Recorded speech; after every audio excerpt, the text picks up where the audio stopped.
ओम श्री साईनाथाय नमः। अध्याय 37 प्रारंभ।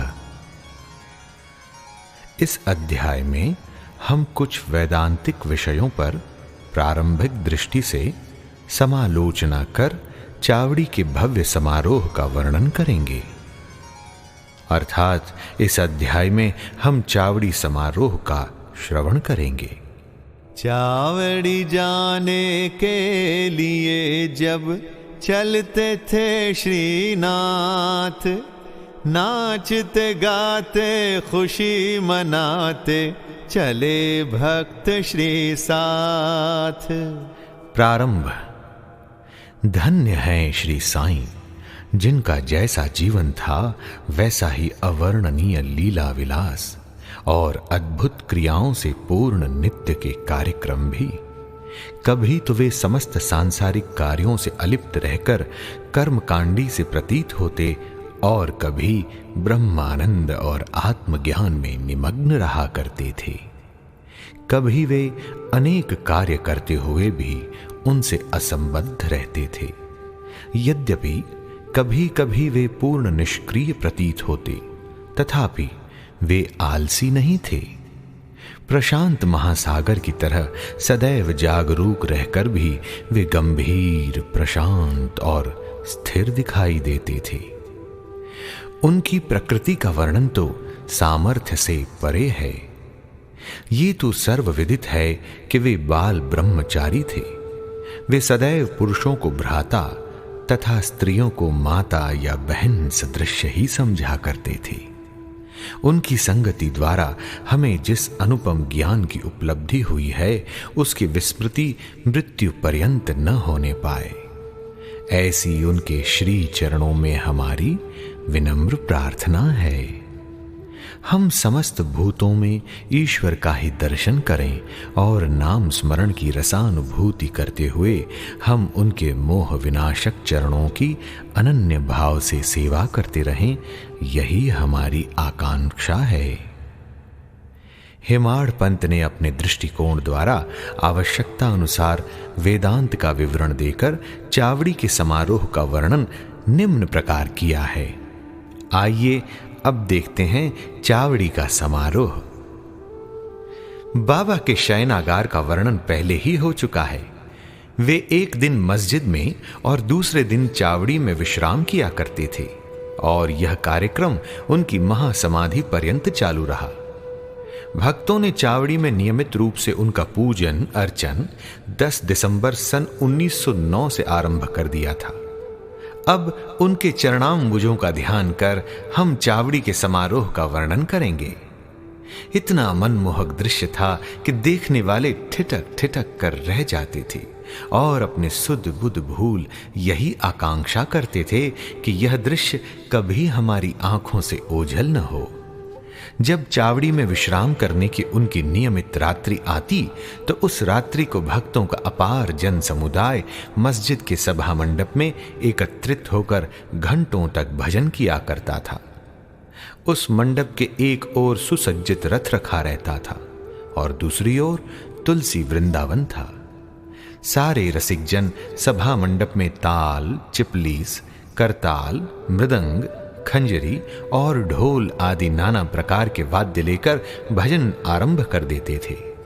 इन सभी भजनानंदी भक्तों को चुंबक के समान आकर्षित करने वाले तो श्री साईं बाबा ही थे। मस्जिद के आंगन को देखो तो भक्तगण बड़ी उमंगों से नाना प्रकार के मंगल कार्य संपन्न करने में संलग्न थे। कोई तोरण बांधकर दीपक जला रहे थे तो कोई पालकी और रथ का श्रृंगार कर निशानादि हाथों में लिए हुए थे। कहीं कहीं श्री साईं बाबा की जय जयकार से आकाश मंडल गुंजायमान हो रहा था। दीपों के प्रकाश से जगमगाती मस्जिद ऐसी प्रतीत हो रही थी मानो आज मंगलदायिनी दीपावली स्वयं शिरडी में आकर विराजित हो गई हो। मस्जिद के बाहर दृष्टिपात किया तो द्वार पर श्री साईं बाबा का पूर्ण सुसज्जित घोड़ा श्याम सुंदर खड़ा था। श्री साईं बाबा अपनी गादी पर शांत मुद्रा में विराजित थे। और इसी बीच भक्त मंडली सहित तात्या पाटिल ने आकर उन्हें तैयार होने की सूचना देते हुए उठने में सहायता की। घनिष्ठ संबंध होने के कारण तात्या पाटिल उन्हें मामा कहकर संबोधित किया करते थे। बाबा सदैव की भांति अपनी वही कफनी पहनकर, बगल में सटका दबाकर, चिलम और तंबाकू साथ लेकर, कंधे पर एक कपड़ा डालकर चलने को तैयार हो गए। तभी तात्या पाटिल ने उनके कांधों पर एक सुनहरा जरी का शेला डाल दिया। इसके पश्चात स्वयं बाबा ने धूनी को प्रज्वलित रखने के लिए उसमें कुछ लकड़ियां डालकर तथा धूनी के समीप के दीपक को बाएं हाथ से बुझाकर चावड़ी को प्रस्थान कर दिया। अब नाना प्रकार के वाद्य बजने आरंभ हो गए और उनसे विविध स्वर निकलने लगे। सामने रंग बिरंगी आतिशबाजी चलने लगी और नर नारी भांति भांति के वाद्य बजाकर उनकी कीर्ति के भजन गाते हुए आगे आगे चलने लगे। कोई आनंद विभोर हो नृत्य करने लगा तो कोई अनेक प्रकार के ध्वज और निशान लेकर चलने लगे। जैसे ही बाबा ने मस्जिद की सीढ़ी पर अपने चरण रखे, वैसे ही भालदार ने ललकार कर उनके प्रस्थान की सूचना दी। दोनों ओर से लोग चंवर लेकर खड़े हो गए और उन पर पंखा झलने लगे। फिर पथ पर दूर तक बिछे हुए कपड़ों के ऊपर से समारोह आगे बढ़ने लगा। तात्या पाटिल उनका बायां और महालसापति दायां हाथ पकड़कर तथा बापू साहेब जोग उनके पीछे छत्र लेकर चलने लगे। इनके आगे आगे पूर्ण सुसज्जित अश्व श्याम सुंदर चल रहा था और उसके पीछे भजन मंडली तथा भक्तों का समूह वाद्यों की ध्वनि के संग हरि और साईं नाम की ध्वनि जिससे आकाश गूंज उठता था उच्चारित करते हुए चल रहा था। अब समारोह चावड़ी के कोने पर पहुंचा और सारा जन समुदाय अत्यंत आनंदित तथा प्रफुल्लित दिखलाई पड़ने लगा। जब कोने पर पहुंचकर बाबा चावड़ी के सामने खड़े हो गए, उस समय उनके मुखमंडल की दिव्य प्रभा बड़ी अनोखी थी। ऐसा प्रतीत होने लगा मानो अरुणोदय के समय बाल रवि क्षितिज पर उदित हो रहा हो। उत्तराभिमुख होकर वे एक ऐसी मुद्रा में खड़े हो गए जैसे कोई किसी के आगमन की प्रतीक्षा कर रहा हो। वाद्य पूर्ववत ही बजते रहे और वे अपना दाहिना हाथ थोड़ी देर ऊपर नीचे उठाते रहे। वादक बड़े जोरों से वाद्य बजाने लगे और इसी समय काका साहेब दीक्षित गुलाल की वर्षा करने लगे। बाबा के मुखमंडल पर रक्तिम आभा जगमगाने लगी और सब लोग तृप्त हृदय होकर उस रस माधुरी का आस्वादन करने लगे। इस मनमोहक दृश्य और अवसर का वर्णन शब्दों में करने में लेखनी असमर्थ है। भाव विभोर होकर भक्त महालसापति तो नृत्य करने लगे, परंतु बाबा की अभंग एकाग्रता देखकर सब भक्तों को महान आश्चर्य होने लगा। एक हाथ में लालटेन लिए तात्या पाटिल बाबा के बाईं ओर और आभूषण लिए महालसापति दाहिनी ओर चले। देखो तो कैसे सुंदर समारोह की शोभा तथा भक्ति का दर्शन हो रहा है। इस दृश्य की झांकी पाने के लिए ही सहस्त्रों नर नारी, क्या अमीर और क्या फकीर, सभी वहां एकत्रित थे। अब बाबा मंद मंद गति से आगे बढ़ने लगे और चारों ओर प्रसन्नता का वातावरण दिखाई पड़ने लगा।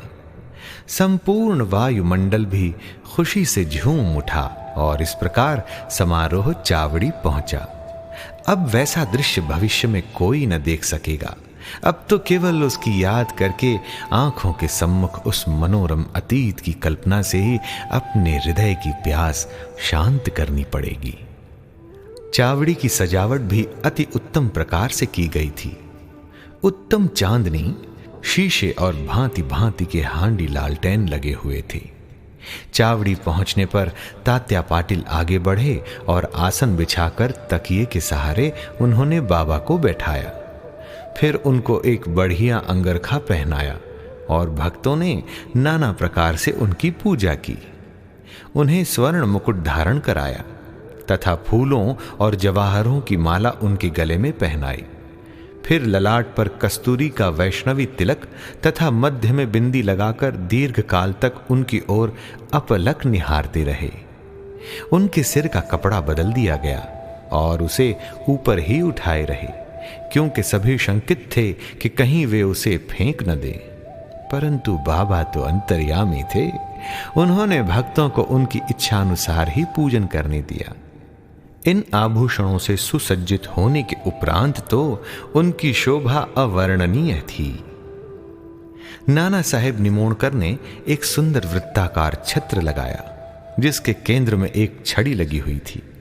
बापू साहेब जोग ने चांदी की एक सुंदर थाली में पाद प्रक्षालन किया और अर्घ्य देने के पश्चात उत्तम विधि से उनका पूजन अर्चन किया और उनके हाथों में चंदन लगाकर पान का बीड़ा दिया। उन्हें आसन पर बिठलाया गया।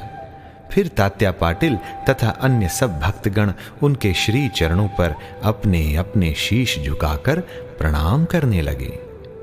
जब वे तकिए के सहारे बैठ गए, तब भक्तगण दोनों ओर से चंवर और पंखे झलने लगे। श्यामा ने चिलम तैयार कर तात्या पाटिल को दी। उन्होंने एक फूंक लगाकर चिलम प्रज्वलित की और उसे बाबा को पीने को दी। उनके चिलम पी लेने के पश्चात फिर वह भगत महालसापति को तथा बाद में सब भक्तों को दी गई। धन्य है वह निर्जीव चिलम, कितना महान तप है उसका, जिसने कुम्हार द्वारा पहले चक्र पर घुमाने, धूप में सुखाने, फिर अग्नि में तपाने जैसे अनेक संस्कार पाए, तब कहीं उसे बाबा के कर स्पर्श तथा चुंबन का सौभाग्य प्राप्त हुआ। जब ये सब कार्य समाप्त हो गया, तब भक्तगण ने बाबा को फूल मालाओं से लाद दिया और सुगंधित फूलों के गुलदस्ते उन्हें भेंट किए। बाबा तो वैराग्य के पूर्ण अवतार थे। वे उन हीरे जवाहरात व फूलों के हारों तथा इस प्रकार की सज धज में कब रुचि लेने वाले थे, परंतु भक्तों के सच्चे प्रेम वश ही उनकी इच्छानुसार पूजन करने में उन्होंने कोई आपत्ति न की। अंत में मांगलिक स्वर में वाद्य बजने लगे और बापू साहेब जोग ने बाबा की यथाविधि आरती की। आरती समाप्त होने पर भक्तों ने बाबा को प्रणाम किया और उनकी आज्ञा लेकर सब एक एक करके अपने घर लौटने लगे। तब तात्या पाटिल ने उन्हें चिलम पिलाकर गुलाब जल, इत्र इत्यादि लगाया और विदा लेते समय गुलाब का एक पुष्प दिया। तभी बाबा प्रेम पूर्वक कहने लगे, तात्या, मेरी देखभाल भली भांति करना। तुम्हें घर जाना है तो जाओ, परंतु रात्रि में कभी कभी आकर मुझे देख भी जाना। तब स्वीकारात्मक उत्तर देकर तात्या पाटिल चावड़ी से अपने घर चले गए। फिर बाबा ने बहुत सी चादरें बिछाकर स्वयं अपना बिस्तर लगाकर विश्राम किया। अब हम भी विश्राम करें और इस अध्याय को समाप्त करते हुए हम पाठकों से प्रार्थना करते हैं कि वे प्रतिदिन शयन के पूर्व श्री साईं बाबा और चावड़ी के समारोह का ध्यान अवश्य कर लिया करें। समारोह का साईं के करिए निश दिन ध्यान, आनंद की बरसात में करे ये मनुवा स्नान। श्री सद्गुरु साईनाथार्पणमस्तु। शुभम भवतु। साई नारायण नारायण हरि हरि। अध्याय 37 संपूर्णम।